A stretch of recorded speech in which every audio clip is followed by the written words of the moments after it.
দীর্ঘদিন ধরে বেহাল অবস্থায় পড়ে রয়েছে জাতীয় সড়কের সার্ভিস রোড। রাস্তা সংস্কারের দাবিতে পথ অবরোধ করে বিক্ষোভ দেখালো তৃণমূল কর্মীরা। অন্ডাল গ্রাম থেকে মন্ডল গুরুদুয়ারা পর্যন্ত 19 নম্বর জাতীয় সড়কের সার্ভিস রোড দীর্ঘদিন ধরে বেহাল অবস্থায় পড়ে রয়েছে বলে অভিযোগ। খানাখন্দে ভরা রাস্তায় জল জমে তা আরো ভয়াবহ আকার ধারণ করেছে। অভিযোগ, ওই রাস্তায় যাতায়াতে নিত্যদিন ঘটছে দুর্ঘটনা। এনএইচ কর্তৃপক্ষকে বারংবার জানিয়েও কোনো কাজ হয়নি। রাস্তা সংস্কারের দাবিতে মঙ্গলবার গুরুদুয়ারার সামনে রাস্তা অবরোধ করে বিক্ষোভ দেখায় তৃণমূল। নেতৃত্ব দেন প্রাক্তন প্রধান রাজু রায় এবং বর্তমান উপপ্রধান সুধীন পান্ডে। রাস্তার জমা জলে মাছ ছেড়ে প্রতিবাদ চলে। অবিলম্বে ওই সার্ভিস রোড মেরামত এবং ধূপচুরিয়া থেকে অন্ডাল মোড় পর্যন্ত বন্ধ পড়ে থাকা সার্ভিস রোড চালুর দাবিতে সরব হন আন্দোলনকারীরা।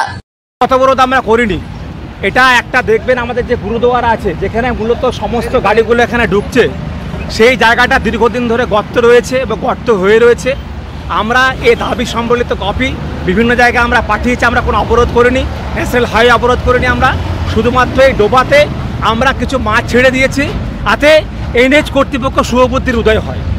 যেটা বলছি যে আমরা তো এলাকার মানুষের দাবি, যেমন ধরুন আপনি দেখবেন যে পুরো সার্ভিস রোডটাই বিভিন্ন জায়গায় দেখবেন খানাখন্দায় ভর্তি হয়ে আছে, গাড়ি চলছে না, দুর্ঘটনা ঘটছে, লোক মারা যাচ্ছে এবং এটা একটা গুরুত্বপূর্ণ জাংশন যেখানে দাঁড়িয়ে আমরা রয়েছি। শুধুমাত্র এটা নয়, আমরা চাইবো সার্ভিস যে রোড বর্তমানে খারাপ হয়ে আছে, যেন পুজোর আগে অতি অবশ্যই যেন এগুলোকে রিপেয়ারিং করে দেওয়া হয়।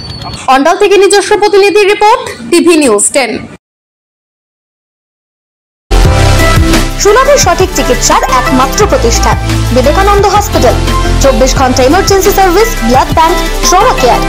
আপনাদের সেবায় আমরা তৎপর। গুণমান ও পরিষেবায় দুর্গাপুর বিধাননগরের ডক্টর জাকির হোসেন এভিনিউর বিবেকানন্দ হসপিটাল শিল্পাঞ্চলের মানুষের মন জয় করেছে।